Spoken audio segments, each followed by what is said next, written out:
चच्ची घटना शर्मनाक ससुराल की है।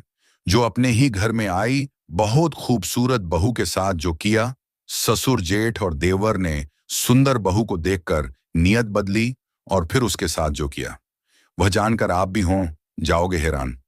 तो पूरा जानने के लिए बने रहे वीडियो के एंड तक हमारे साथ, और वीडियो को एक लाइक और चैनल को सब्सक्राइब जरूर कर देना।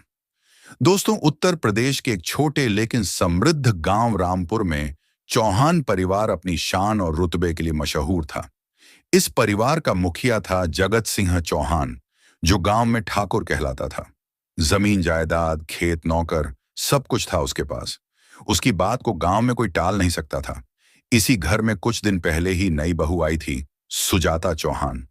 वो गांव की नहीं, पास के कस्बे की पढ़ी लिखी, सुघड़ और बहुत सुंदर लड़की थी। उसकी शादी अरविंद चौहान से हुई थी, जो जगत सिंह का छोटा बेटा था। जब अरविंद अपनी नई दुल्हन सुजाता को पहली बार घर लेकर आया, तो पूरे गांव में उत्सव जैसा माहौल था। ढोल बज रहे थे, औरतें गीत गा रही थीं, बच्चे घर के आंगन में दौड़ रहे थे। सबकी निगाहें दुल्हन पर थीं। सुजाता की सुंदरता देखने लायक थी। गोरा रंग, बड़ी बड़ी आंखें जिनमें मासूमियत झलकती थी, और होठों पर हल्की मुस्कान जो जैसे पूरे माहौल को महका देती थी। गांव की औरतें आपस में कहती, अरे चौहान की नई बहू तो जैसे चांद का टुकड़ा है। पर किससे पता था कि उस सुंदर मुस्कान के पीछे जल्द ही एक डर और असुरक्षा की दुनिया छिप जाएगी। ऊपर से ये घर जितना सम्मानित लगता था, भीतर से उतना ही दूषित। जगत सिंह उम्र में बड़ा जरूर था, पर उसका मन अब भी जवान और लंपट था। जब पहली बार उसने अपनी बहू सुजाता को देखा, उसकी आंखों में एक अजीब चमक आ गई। वह हर बार बहू के बहाने उसे बुलाने का कोई ना कोई तरीका निकाल लेता। कभी कहता, बहू जरा चाय बना दे, कभी कहता, आंगन में दीपक जला दे, लेकिन उसकी नजरें हमेशा कुछ और तलाशती रहती। सुजाता को उसकी आंखों का भाव समझ आने लगा था। दूसरी ओर महेंद्र चौहान, जो सुजाता का जेठ था, अपनी पत्नी से खुश नहीं था। वह अक्सर बहाने से सुजाता से बात करने की कोशिश करता। कभी खेतों की बातें करता, कभी घर के काम की सलाह मांगता, पर उसकी बातों में एक छिपा हुआ आकर्षण झलकता था, जो सुजाता को बेचैन करता। सबसे छोटा था रोहित चौहान, जो जवान, बेपरवाह और उद्दंड था। उसकी आदतें गांव में बदनाम थीं। कभी शराब, कभी जुए, कभी शरारतें। लेकिन अब उसका नया शौक बन गया था अपनी भाभी सुजाता को दूर से निहारना। वो रात को आंगन के अंधेरे में घूमता, बहाने से उसके कमरे के पास जाता, और कभी कभी खिड़की के पास खड़ा रहकर अंदर झांकने की कोशिश करता। धीरे धीरे सुजाता को एहसास होने लगा कि इस घर के हर पुरुष की निगाहें उस पर किसी न किसी कारण से टिकी हैं। वो अपने कमरे से निकलते हुए या आंगन में काम करते हुए हमेशा अपने चारों ओर देखती रहती कि कहीं कोई देख तो नहीं रहा। रात को जब सन्नाटा छा जाता, तो उसे दीवारों से भी डर लगने लगता। उसके लिए घर का एक एक कोना अब डर का अड्डा बन गया था। अरविंद, उसका पति, अक्सर गांव से बाहर काम के सिलसिले में जाता था। वो ईमानदार था, अपनी पत्नी से बहुत प्यार करता था, पर उसे अंदाजा नहीं था कि उसकी गैर मौजूदगी में उसके घर की दीवारों के पीछे कैसी हवस पल रही है। एक दिन अरविंद को गांव से बाहर जाना पड़ा। उसने सुजाता से कहा, मैं 2 दिन में लौट आऊंगा, तुम आराम करना। कुछ भी हो मुझे तुरंत खबर देना। रात आई। बाहर हवा तेज चल रही थी। हवाओं के साथ खिड़कियां चरमराने लगीं। घर में बाकी लोग अपने अपने कमरों में थे, लेकिन सुजाता के दिल में बेचैनी थी।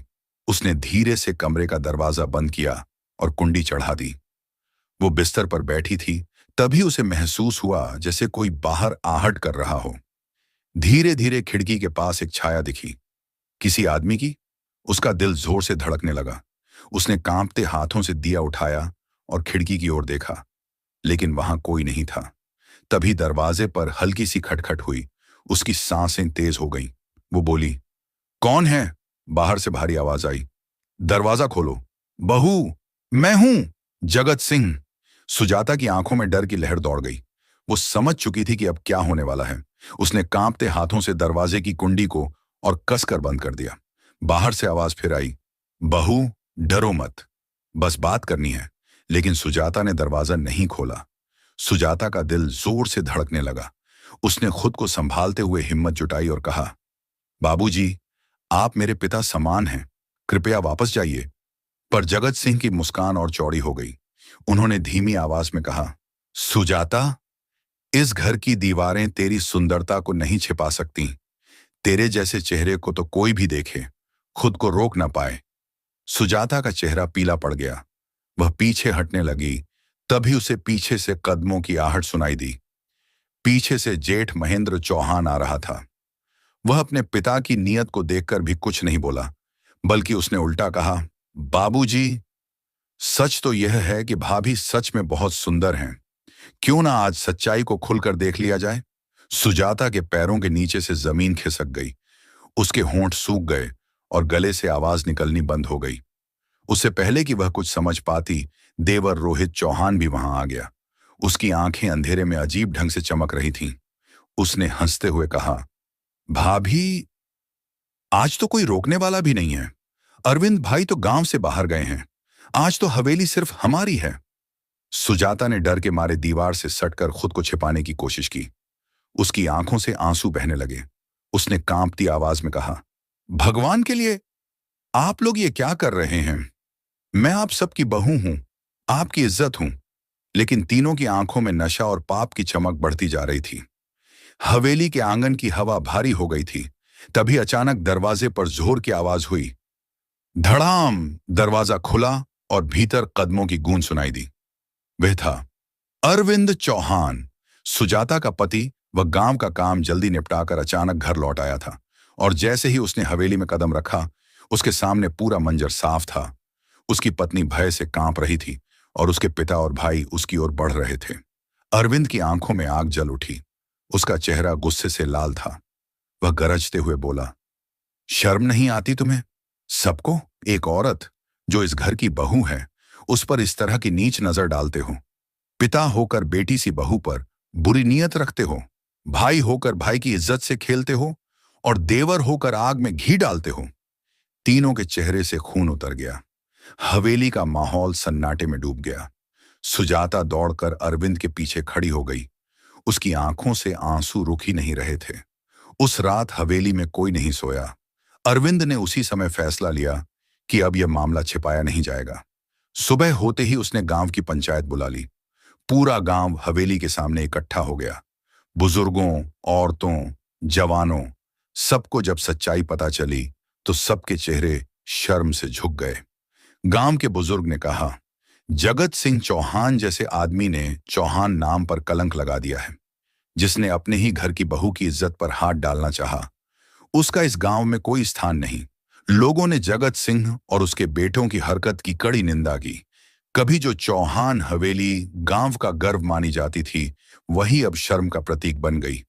जगत सिंह का रुतबा मिट्टी में मिल गया। लोग उससे आंख मिलाने से भी कतराने लगे। पंचायत के बाद अरविंद चौहान ने एक दृढ़ फैसला लिया। वह सबके सामने बोला, जिस घर में मेरी पत्नी सुरक्षित नहीं, उस घर में रहना पाप है। इतना कहकर उसने सुजाता का हाथ पकड़ा और सबके सामने उस हवेली से बाहर निकल गया। पीछे रह गई सिर्फ सन्नाटे से भरी हवेली। जहां कभी इज्जत की गूंज थी, अब बस पछतावे की आवाज गूंज रही थी। अरविंद और सुजाता ने गांव छोड़ दिया, पर उनका एक कदम पूरे गांव की औरतों के लिए हिम्मत की मिसाल बन गया। लोगों ने पहली बार देखा कि एक पति अपनी पत्नी की इज्जत के लिए पूरे समाज के सामने डट सकता है। और इस तरह खत्म हुई चौहान हवेली की कहानी, जहां एक औरत की अस्मिता ने झूठे रुतबे को हरा दिया। अगर आपको यह कहानी पसंद आई हो तो इसे लाइक, शेयर और सब्सक्राइब जरूर करें। दोस्तों, आप ये वीडियो कहां से देख रहे हैं? Delhi, Mumbai, UP, Kolkata, Chennai, Dubai, London, Australia या फिर अमेरिका से? कृपया अपना नाम और शहर कमेंट बॉक्स में जरूर लिखें, क्योंकि आपका नाम और पता मेरे लिए बेहद खास और प्रिय है। सच कहूं तो जब आप लोग अपना नाम और लोकेशन लिखते हैं, तो मुझे भीतर से एक खास आत्मीयता का अनुभव होता है, जो इस सेवा को सार्थक बनाता है। और हाँ, चैनल को सब्सक्राइब करना मत भूलिए, क्योंकि आगे और भी रोमांचक, प्रेरणादायक, रहस्यमयी और दिल को छू लेने वाली सच्ची कहानियां आने वाली हैं। फिर मिलते हैं अगले वीडियो में एक और नई कहानी के साथ। तब तक के लिए आप सभी